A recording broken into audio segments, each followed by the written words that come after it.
Et c'est pas pour rien que nous avons passé carrément un jour et demi déjà ici. J'espère qu'il y a certains qui ont déjà passé la nuit ici depuis hier. Étant aussi la journée d'aujourd'hui, déjà ils sont là. Et nous sommes en train encore de consommer un autre jour. Voilà, moi je réponds au nom de Moussa Ali. Je suis aussi un électeur. Je suis aussi un étudiant à l'université de Maroua. Voilà le problème maintenant qui nous dépasse ici, c'est quoi? On devrait commencer avec le déploiement depuis 17h25. Mais hélas que le président maintenant du bureau de vote, maintenant il est disparu avec les PV. Depuis ce temps, nous on a pris notre mal en patience juste pour attendre les PV pour qu'ils viennent avec les PV. On commence avec le déploiement pour que le déploiement ait lieu, mais hélas que jusqu'à là il est pas là. Maintenant on veut passer à l'acte. Il s'assure maintenant ici, il s'assure maintenant avec nous ici, comme membre du bureau. On va la prendre en otage. On va la prendre en otage avec qu'ils viennent. C'est ça. Ici on fait le déploiement. C'est à Maroua actuellement. Merci juste pour ça.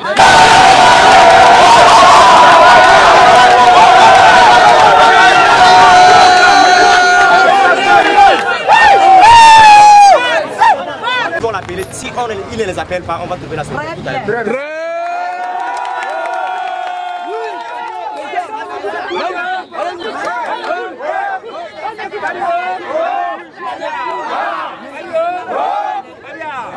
Voilà. Je veux maintenant. Oui. Oui. Voilà, tu parles. Les gens ont pris voilà. Maintenant, pour au moins de trouver la solution, voilà, sa soeur est là. On va aller le prendre en otage.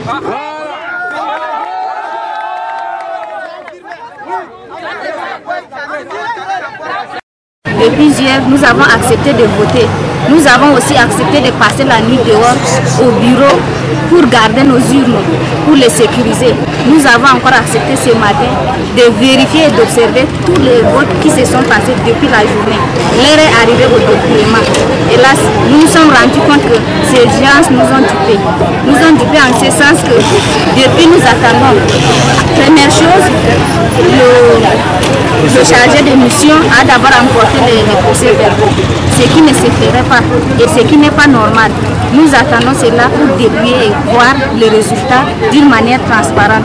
Mais jusqu'à là, à 20h la nuit, nous sommes tous debout, alors que nous sommes venus de différents quartiers, très loin de ces lieux. Nous attendons toujours ces résultats-là. C'est ce qui rend mécontent tout le monde et c'est ce qui choque, ce qui risquerait même de peut-être révolter les étudiants du Maroc. Lançons le message à l'endroit de nos autorités, non seulement à nos autorités, mais à nos parents, que si nous sommes ici, c'est parce que nous sommes au moins une partie intellectuelle. Nous avons fréquenté et nous connaissons nos droits et nos devoirs. S'ils ont envoyé une commission, qu'ils sachent que ce sont des personnes qui ont confiance en eux et que cette personne-là doit faire normalement le travail, qu'ils n'envoient pas les gens pour venir nous embrouiller ou bien pour venir jouer avec nos esprits.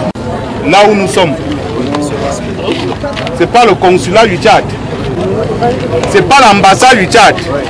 Ça veut dire que ça reste l'État camerounais. Aux Tchadiens, qu'après les élections, si vous resterez une seule chose, c'est que vous êtes tous des Tchadiens. Après les élections, il vous restera une seule chose, c'est que vous êtes tous des Tchadiens. Hein? Tout à fait, monsieur. Si vous êtes exprimé, je n'entre pas dans le processus électoral du Tchad. Je n'ai pas la loi électorale du Tchad avec moi. Je voudrais donc que nous gardons le calme, tout en nous respectant. Donc je voudrais vous dire, je ne vais pas tolérer le désordre. Soyons responsables. Nous-mêmes, nous avons nos problèmes. Ne venez pas vous en rajouter. Compris. Vous avez compris, non? Ne venez pas vous en rajouter.